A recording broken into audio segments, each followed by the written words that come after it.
It's all in a day's work.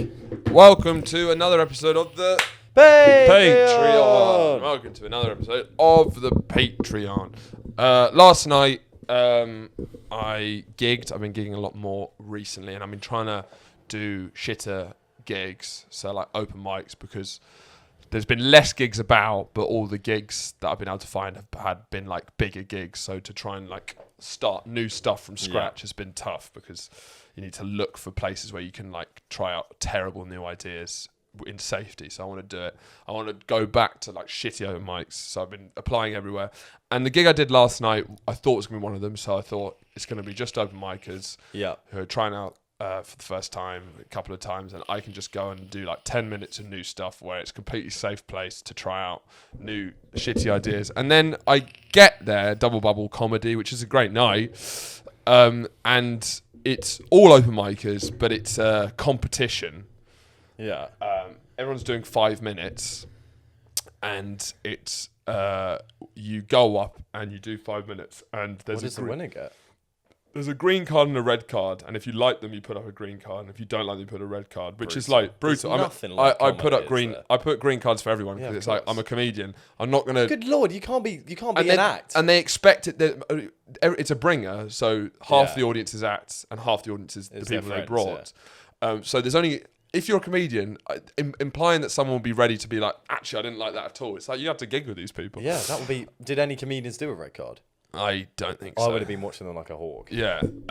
But then I started being like, this is ridiculous, because I've been going for like 5 years, and some of these people, it's like their fourth gig, and we're in a competition together. This is not fair at all. Yeah. But then also I was like, well, I can't lose, can I? No, that'll be. So sad. I just absolutely dogged on them, just absolutely smashed it to pieces, because I was like, and I felt really guilty. I got given a trophy. Really? You won the trophy? I got the cash prize. Yeah. And it was like completely unfair. How much dollar are you whipping out? Like 10 quid, it was nothing. What did you spend it on? Getting the bus home. But it felt completely... it just felt completely unfair that these are people. It's like when you're doing your first couple of gigs, there's nice to have a little award to feel like, oh, maybe I'm getting somewhere. Then I've come in, I'm like, shit, I completely misread the vibe of this gig, and I've been going for years. Did it on purpose. It looks like I just gone like on you've there. Had some tough gigs recently. It feels like you're like a basketball player, and it's like 12-year-olds, and you're just going like, slam dunk, another one. I was gonna say it's like LeBron James. Just literally. I wouldn't say. I'm not saying you're fucking LeBron James. No, not at all. I'm still in many ways an open micer, but that's like, one time someone was like doing his fourth gig. He's got his hand shaking. He's doing a piece of paper, and I was just like.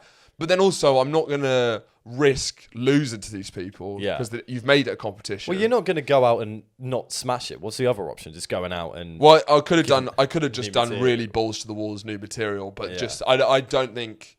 I actually felt like I didn't have I would be too insecure to the idea that none of them had seen me. I couldn't hack the idea that they would speak to me like I was. Yeah, an open micer one again. Of them, because one of the little people. Because I've spent 5 years doing that, and I've only recently got out of it. So the idea that they had no idea that I wouldn't. So I'm like, okay, I need to smash this. How nervous were you when they were announcing the result? I was actually not the result. I wasn't nervous for the result after I'd performed, but I was nervous before going to the performance, because I was like, this is annoying that you've made this a competition, because I have to win now. No, you have to win. If you don't, that's a tough journey. Yeah, exactly. And though the competition means nothing. Let me get my trophy. Oh yeah, I want to see the trophy. It just felt, I did not feel, if I was starting out, I'd have felt really happy and proud of myself. Yeah. But this just felt like a real. Can you It felt like a really like. Can you stand up and lift it like you've won the Champions League? No, this is what I did when I won. I held it above my head like this, like. You see, you're never off. That's what the winner does. He's always doing jokes. On. Let me feel it. That is the flimsiest thing I've ever seen in my life. There's nothing on it. That is fucking brilliant. I mean, because this is more of an insult than not having a trophy. You might as well not have one. This is the worst. Hold on. This is the worst trophy I've ever seen in my life. That is the most insulting thing. Are you sure you won? I did win. Or is that not like the last place prize? It's not. It was me as a winner. And, then I saw a lot of people come out to be like, wow, how long have you been going with? Like 5 years. Oh, okay. Oh, fair enough. Because I didn't know. There's these people who were like really struggling as I was when I was starting out, thinking, oh, fucking hell. This was. But I bet you made a lot of people quit because they were like, well, this is his fourth time. It was a very funny, embarrassing play, and I felt really uncomfortable because it was meant to be a bringer as well, so everyone was with someone, and I was kind of like this weird loner guy. Who I was kind of really shy. I was like, it's weird. I've been confident in like big scary gigs, but in this gig I was like really quite nervous. I get it because I had everything to lose and nothing to gain. Exactly. Yeah. It's like you won. I didn't really feel like it's worth congratulating. Not at all. Yeah. Not at all. I didn't deserve. And also it's the fact that I did my best stuff. Because part of it was when I was hearing the story, part of me was hoping you lost. Exactly. But then the majority was like, that would actually be terrible. Like, yeah, because I had some new stuff that I really wanted to try, and what I should have done, what the braver thing, was try and win it with completely new stuff. Yeah. But in a way, nearly everyone there was doing new material because they've just started. There's no. And then I chose just to do what I would do in a competition. Like I bet you lapped every second of that. I didn't lap it up. It was pure relief. This is what I mean. There was not a single thing to be gained. All there was things to be lost. So it was just me holding on to make sure I didn't lose anything. So I just went up there and just did all of the hits. No. Hey, you got to do it, look. It's fine. I gotta do it. It's good for a confidence boost. It's also good to just like give people like just give people let people know. Yeah, exactly. Let them know that you're there. That's the biggest. Because I didn't know. I knew barely any of the people there because it's the new flux of like open micers, and it's like new fellas in. So that was my last night. How about you?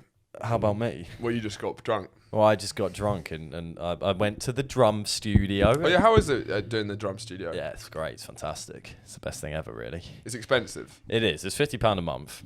That gives you 2 hours a week, essentially, or 8 hours in total in a month for those of you who are clued in. So you're paying £200, well, £50 a month. Yeah, okay. It's not crazy. It's not crazy. So how much is that an hour? So you're doing 8 hours. 50 divided by 8. Okay, so it's like £8 an hour. I don't know. Around £8. Around £8 an hour, which is not terrible. Yeah, that's it's fair. It's worth it, definitely. That's the problem. I've drummed since I was in year 5, I think, or something like that. But I've always had a drum kit at home. And then when you go to uni, you suddenly don't have that. Because if you just learn to play the fucking guitar, guys, or something, like you can actually play it in your room easily without pissing off neighbours. You can transport it around. They don't cost as much to purchase. So it's just a fucking nightmare. So it's the only real thing you can do. I mean, I might bring an electric drum kit up here, but I can't because there's no space. Well, we're thinking of potentially getting a shed. Yeah. I'm not sure if that's going to happen. I don't think so. There's too much admin, and I need to see my father to do that. Yeah. Bill Kerwin is coming up. Is he? And we're all invited for a meal. Me? Yeah. The flat? He said he's going to take us all out for dinner. I love being taken out for dinner. Yeah, that's what I said to him. I said Horatio's in. If there's a big fat daddy who's ready to pay for me to go out for dinner, I will roll my hair up. You're getting a lobster. I'm putting my glad rags on and I'm being like, wine and dine me, babes. You're tucking in your napkin to your shirt. You guys are about to see something quite special here. With my knife and fork until we get the meal. Hey! Yeah. Yeah, so that's going to happen. So maybe, just maybe. So I'm going to see your father as much as you see your father, pretty much. Pretty much. Yeah, exactly. It's going to be the same. I was probably there last time you saw him as well. Yeah. It's always good to have a buffer. No, it's once. So it's going to be the R flat and Bill. Well, he said, I'll take you all out for dinner. I presume he meant the flat. I think Izzy's going to come. Okay. The thing is, because he knows... it works well because he knows you, and he knows Adam, and he knows Taha. No, he knows you and Adam and Izzy. Taha's quite a funny addition to that. He doesn't really know at all. But Taha's very good at fitting in with those scenarios. No, he's not. Yes, he is. Not with adults. Is he not? No, he's not great with adults. He's not good with adults. No, he's not good with adults and pets, but he's good with people his age. That's true. He has something called animal autism, which is not diagnosed by me. Yeah. Whenever he just doesn't get animals. It's quite astonishing. And whenever he sees an animal and sees a dog, I've stopped him doing this, but he used to it would run up to him, he'd panic, and he'd just go like that, round his head. So the people that are listening, I'm just moving my arm in a circular manner, and then he just does that around his head, and just stares at them, doesn't say anything. Yeah. He doesn't know how to do any kind of animals. He's getting better now. But it's astonishing. I can never understand people that I guess it comes from a lack of joy at seeing them. but just have no idea what to do, which I guess with people who haven't had pets and stuff, haven't been around them. But most people instinctively know how to say hello to a dog. True. And it's the same with, you can see people with children when it's like they really don't know what to do with like 3-year-olds, what to do.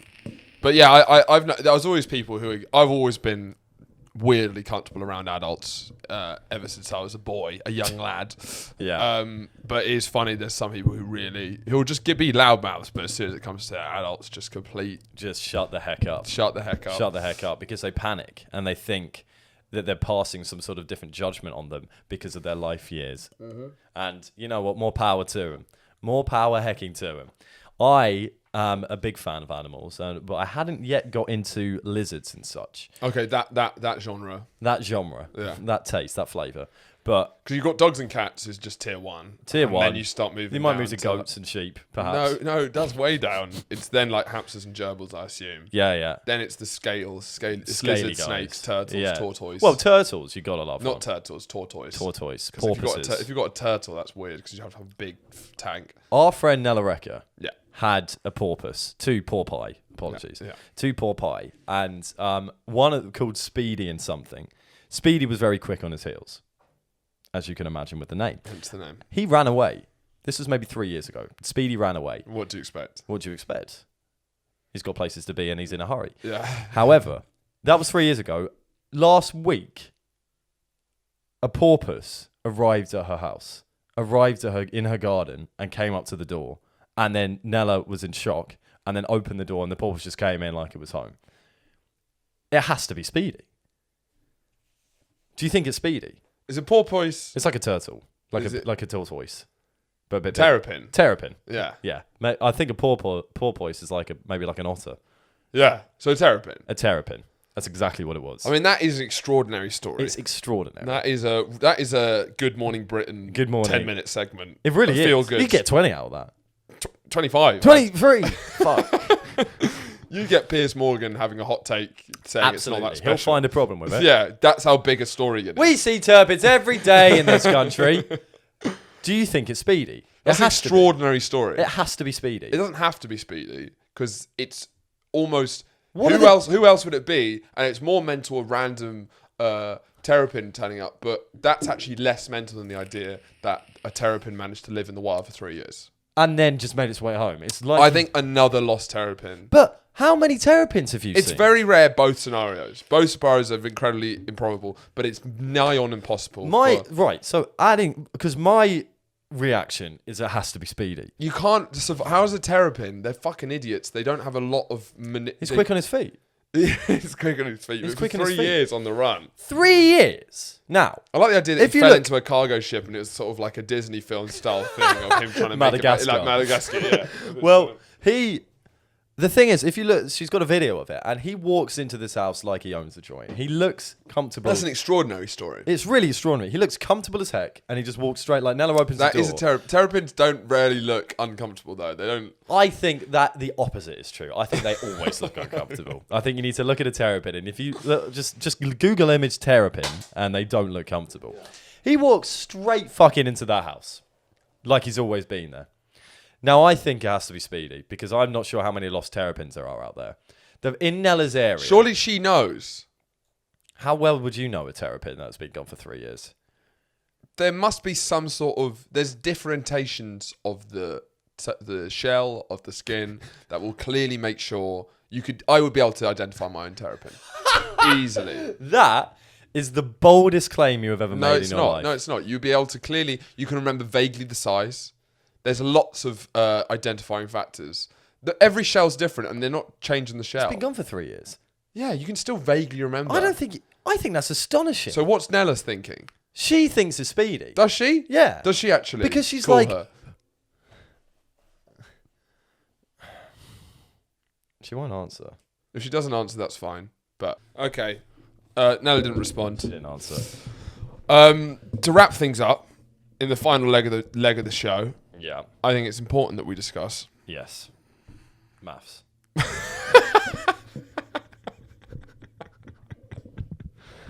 Let's talk about maths. Let's talk about maths now.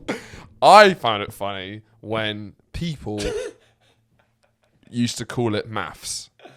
What do they call it now? Maths. No, maths is what it is. But when people say maths with an F. What the fuck are you saying? You're stressing me out. Maths. Maths.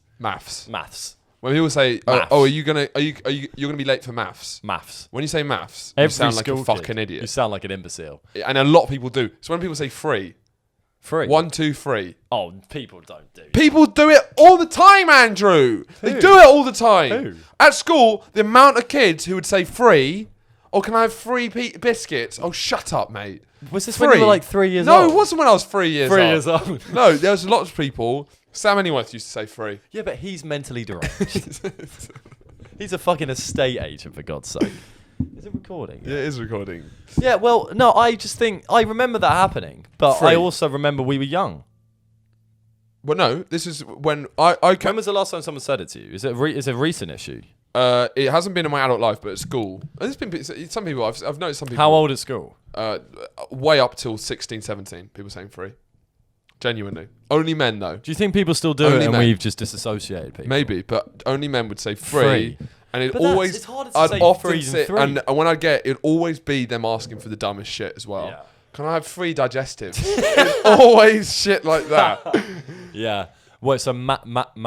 Maths. I've got Maths. You used to say Maths. maths a bit. It's quite hard to Because say you've got maths. you got the slight Sussex twang. I've got the means Sussex that- twang. I mean, yeah. you say maths. I think I still say maths. Which is like the Sussex Maths. twang is you have the Maths. southern accent, which is like a sort of light Cockney, but then you just kind of leave a You just couple drop of some T's. You're just lazy. It's like a really lazy Cockney It really person. is. It's not really Cockney, but occasionally it's just a bit fucking maths. You know, it's just a little bit fucking. So the thing that Adam says my accent comes out the most. I don't really have an accent, but Yeah. the slight Sussex twang is when I say Paul. Paul. Paul Delaney. Yeah, you say Paul. Paul Delaney. I saw an act come on stage last night, and he was from Portsmouth, and immediately I knew where he was. I knew he was from around that area. I know it's not Sussex, but the south, because there is just. It doesn't have an identity like the North does, and when you have like northern comedians, they always do like an impression of a northern dad, and it's such a specific sort of region. But that still applies. It's still a place to say, but it's just very subtle. And I just think there was something funny about growing up in Sussex, and that's those kind of counties: Hampshire, Sussex, Kent. There's just like this. The kids were sort of like. It's hard to put your finger on what it was, but there's just It's hard to put your finger on them. It was, yeah. They're very jittery. They're Very jittery. jittery. But there was a sort of, you know, like when It's the years of inbreeding. when people in the North make fun of like kids they grew up with, there's a general accent. When we make fun of it, there's a lot of hello. We just go like that. Yeah, hello. Oh my God. Yeah, hello. And that's who we grew up with. With these kind of people. We grew up with this is what Sussex sounds like at times Paul, for people. Are you going to be late for maths? The thing that my cousins do this, they've got... Because you got a very Sussexy family, like proper Sussex. Half of them, yeah. But so my mum's side, my cousins, and it infuriates me every time I fucking see them. Yeah.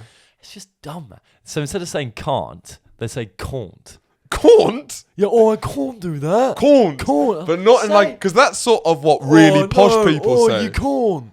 That's what really posh people say. No, you can't. You can't. No, you couldn't. I honestly can't have any more tea. No, they can't. don't. This is bullshit. I can't possibly. This is bullshit. I can't. That's nonsense. Can't. Oh, I can't possibly. Can't. Can't. You I can't. can't. Oh, mummy, you can't do that. Mummy, you can't. No. Really posh.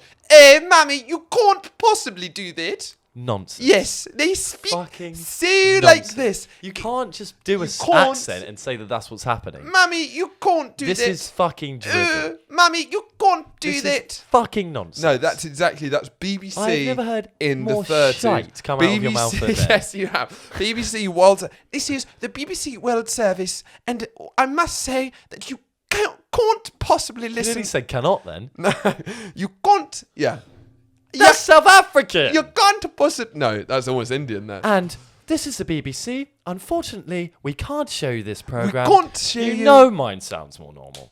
Can't, that's nonsense. Can't is a mental posh accent. But anyway, as Can't. you were saying. It's But can't comes from the same thing as you're Paul. ruining what I'm saying. Can't comes from the same thing as Paul. But it doesn't have the identity. Oh, you can't do that. Yeah, it doesn't have... Paul. When there's a Cockney, there's a sort of like... working class, lower middle class thing, but it has an identity to it. Like Cockney, it's like there's such a Yeah. But the Sussex is just like a. I don't know how it happened. There's not like a identity there. It's almost like we're just a bit far away from London. That's all the accent is. It's just a little bit far away from. It's just dropping your T's and saying P's. Yeah, you can't pull. Oh, you can't. Yeah, because my mum always Can't said, pull. pronounce your T's, Ant, because she's coached herself out of it. Yes. Because she was head girl. Ah. Not me. Yes. And then. It's just easier. Because there's laziness. It's lazy, yeah. Yeah. But then in this economy, you want to be dropping your T's because it gives you authenticity. And people don't trust a man. People don't trust a man who who enunciates his T's. When you start enunciating your T's in this industry, people say, "Okay, I see. You're part of the reason we're in this mess. You're the problem. You're part of this. You're the problem." And on that, thanks for listening. Keep it foxy.